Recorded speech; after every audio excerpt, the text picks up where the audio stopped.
আমার মা এবং পরিবারকে নিয়ে ওরা বাজে কথা বলছিল, তাই আমি মেজাজ হারিয়েছি।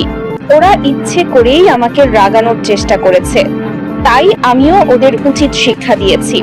ফাইনাল ম্যাচ শেষে লিয়ান্ড্রো পারদেস এবার প্রকাশ করলেন কেন ঘটেছিল দুই দলের ফুটবলারদের মধ্যে মারামারি। স্পেনের কাছে 1-0 গোলে হেরে ফাইনালের মঞ্চেই চূর্ণ হয়েছে আর্জেন্টিনার ব্যাক টু ব্যাক বিশ্বকাপ জয়ের স্বপ্ন। তবে শিরোপা নির্ধারণী এই ম্যাচের ফুটবলীয় লড়াই বা ফলাফলকে ছাপিয়ে এখন বিশ্বজুড়ে আলোচনার কেন্দ্রবিন্দুতে পরিণত হয়েছে ম্যাচ শেষের অনাকাঙ্ক্ষিত সেই মারামারির ঘটনা। ফাইনালের শেষ বাঁশি বাজার পর ঠিক কী কারণে আর্জেন্টিনার মিডফিল্ডার লিয়ান্ড্রো পারেদেস প্রতিপক্ষের খেলোয়াড়দের সাথে এমন উগ্র আচরণে জড়িয়ে পড়েছিলেন, তা নিয়ে ফুটবল অঙ্গনে তৈরি হয়েছিল নানা জল্পনা কল্পনা। অবশেষে পুরো বিষয়টি নিয়ে মুখ খুলেছেন পারেদেস নিজেই এবং পরিষ্কার করেছেন মাঠের ভেতরের আসল সত্য।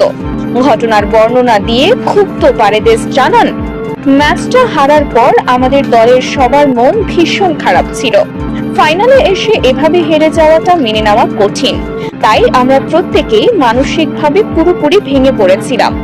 ঠিক সেই মুহূর্তে স্পেনের একজন ফুটবলার আমাকে উদ্দেশ্য করে অত্যন্ত নোংরা একটি গালি দেয় এবং দৌড়ে চলে যাওয়ার চেষ্টা করে। আমি যখন তাকে আটকানোর জন্য পিছু নেই, তখন সে ঘুরে দাঁড়ায়। একই সময়ে সেখানে স্পেনের অন্য এক ডিফেন্ডার এরিক গার্সিয়া চলে আসে এবং আমাকে রীতিমতো শাসাতে শুরু করে। পারেদেস আরো যোগ করেন, গার্সিয়া এসেই কোনো উস্কানি ছাড়াই সরাসরি আমার মা এবং আমার পরিবারকে জড়িয়ে অত্যন্ত কুরুচিপূর্ণ ও বাজে কথা বলতে শুরু করে।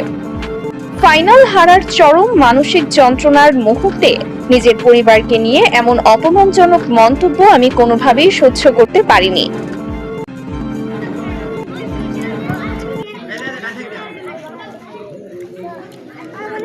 আরেকবার